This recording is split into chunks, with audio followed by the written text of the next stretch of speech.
Hi everyone, my name is Selena and we want to try something new on the GraalVM channel where we invite other community members to the channel to talk about GraalVM and how they use it, what it could be useful for, what they are building with GraalVM. And I'm here at DevOps UK with one of the speakers to talk about how they are using GraalVM. So this is my friend Rick. Hi Rick. Hello.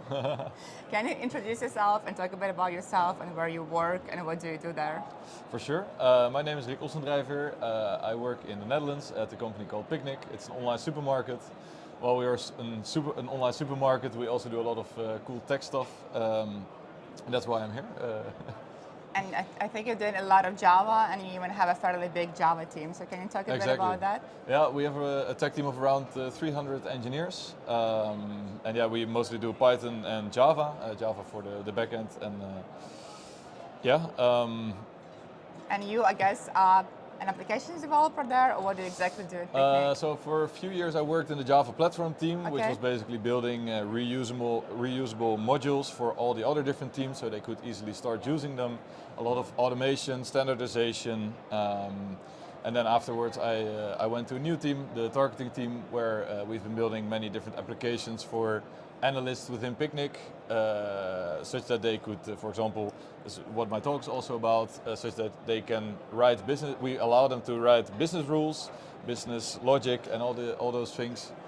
Have them monitor that, define that, everything, such that we can create a self-service platform, and they're able to to focus on writing business logic. Right, and we will arrive at that, how they use GraalVM to write their logic in Python, right? But before that, can you talk a bit more about like when you first learned about GraalVM and what did you learn about it and yeah, things like that? Good question. I think the first time would be at conferences, where of course at almost every conference there is a GraalVM talk. So I learned about it via that, and then afterwards when I switched to this team, I learned about it because of one of the applications that we have, the rule engine. But what was interesting is that most talks are about the GraalVM and native image and all these things, and we are using the polyglot engine, and that was a very interesting, different use case. So that's why I also decided to start a talk about it. Yeah, and I guess the idea and what you're using GraalVM for is to let those business analysts define those rules as business and business logic in Python as opposed to Java. And was it also Python and JavaScript? Yeah, it's Python and JavaScript indeed. So we saw this thing where we have a lot of new business features and ideas that we wanted to have, but yeah, it takes quite a while for the business to come up with an idea, have it concrete, have like a list of requirements before the actual developers were going to implement it. And we saw that this was basically slowing us down because this whole cycle became a bit too long, and we wanted to heavily improve that. So we came up with, we started looking into the space, into like knowledge base, rules and these things. But we decided that we actually wanted to build something ourselves, to have more flexibility and can have something that's completely tailored to our needs. And that's when we looked at what the business analysts within Picnic already knew, and that is, they for their day-to-day uses they have to use JavaScript or Python and SQL, and in the backend we're usually using mostly Java. So then we arrived at the conclusion, hey, GraalVM would be a very nice opportunity here. But once again, so how did they define this business logic before? Were they doing Java, like talking to you guys, but not themselves? Or like how was it working before GraalVM? Mostly. So indeed they came up with like, hey, this is what we want to have implemented. Can you take a look at this? And that cycle then took too long. And we saw like we were looking at all the kinds of different requests that we got, and we decided, okay, what we see is that mostly when a thing happens within Picnic, they want to have some logic, some extra checks, and then after that they want to have an action applied within Picnic. This can be some form of communication, like, hey, if a customer places an order, we want to send an email, or sometimes we want to give them a gift if something was wrong with their order, or if they did their 10th delivery. So the thing we saw is that when a thing happens, there are some rules, and then an action is applied. And for that, we wanted to have a very easy way for our analysts to say, what would the logic be for that, such that we do not have to be involved there anymore. And they have all the freedom for the different countries that we're in, say, in this country we want to have something slightly different than in another country, or for the laws and regulations if they need to change some things. they are able to do this without any backend developer having to be involved. That's pretty cool because that's the idea that we have for GraalVM and specifically embedding languages that those users, and quite often those are like data analysts and business users, can define the logic without being maybe necessarily software engineers themselves. Yeah. And that's where we see a lot of people using GraalVM to kind of bridge that gap between the languages. Exactly. But I didn't think, like my first idea wasn't that what you're talking about, the velocity, that you can implement features faster. Yeah. For me, it was more about, like even being able to bridge that gap between Java and Python and have, good performance, smooth interop, etc. Yeah. But I think you're making a very good point about velocity, that now they can implement changes very quickly. They don't have to talk to you guys to just implement those changes that they want. And a nice additional one is being able to simply A/B test something or to prototype something instead of saying to the backend developers like, hey, we want to prototype or A/B test this. That's way too time consuming. Now they're able to create a rule, do some A/B testing with a control group. They can put it live, they can monitor it, and they get a lot of freedom over that. So even that speeds us up more. And the experimenting is also good for like what works and what doesn't work in the business. Sure. So it's also a very good use case. And can you talk a bit more about the implementation process? So how long it took your team, like from the idea to the implementation, and what is it like for you to bring GraalPy into your application?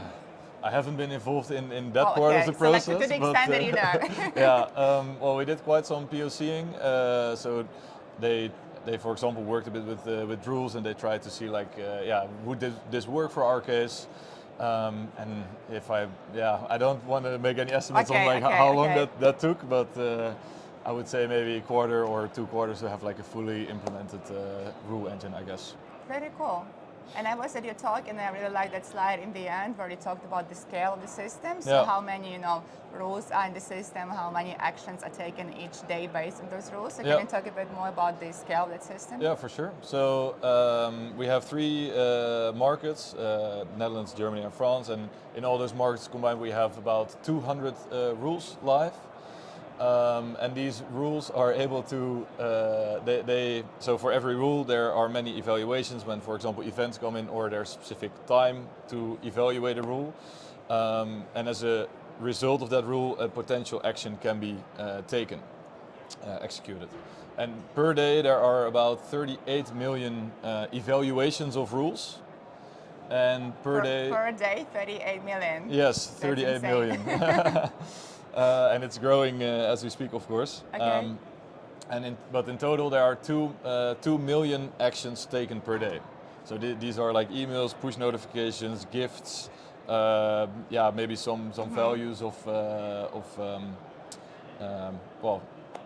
many different things. So it could be that evaluation happens, but then there is no action to take necessarily as the outcome, right? Yeah. So sometimes also to protect against. I would say that like we also have some deduplication and making sure there's some rate limiting, so we don't send the user 2 notifications about the same thing or like too quick in succession. And can you talk a bit about the stack that you use to implement this application? So you guys are doing Java, and I think somebody told me that you are using Spring. And Indeed. Can you talk about the version of GraalVM that you are using? So is it latest? Is it 21? We're using the latest community edition. Okay. Indeed, on Spring Boot we're also on 3.4, I think. Okay, so also fairly recent, fairly latest. Yeah. We try to be, we have like the platform team I told you about in the beginning. We try to be quite up to date with these things. So we have this is centrally managed within a team that helps with updating all the different systems. We're not using GraalVM for all the repositories. So I think there are now 3 in total. Okay. We have one other use case where we also use the GraalVM polyglot engine. This is more on the app side. What we basically do there is to allow analysts also to define how the store, so the mobile application, when you're doing your grocery shopping, there are many components there, and what we provide is a platform. On the app side, we build like a rendering engine for all kinds of components, and then the idea is that the page platform is able to create pages and components that then can be rendered by the app. Okay. So from the backend side, an analyst is basically able to simply define pages like how they want it to have targets for specific people. If you're a vegan, then you get some more vegan promotions or vegan options and all those different things, you name it. And there we also use GraalVM for JavaScript mostly. Yeah, I see. And then for those rules that you talked about, they're using both Python and JavaScript to define them. Yeah, okay. they can pick whatever they prefer. Okay. Sounds very cool. And I guess if people want to learn more about your use case and the work you're doing, they can watch your session from here, from DevOps.ck, right? Yes. Thank you so much. Thank you for being our first guest. And I hope this recording worked out. Thank you so much, Rick. No problem. It was a pleasure. Thank you.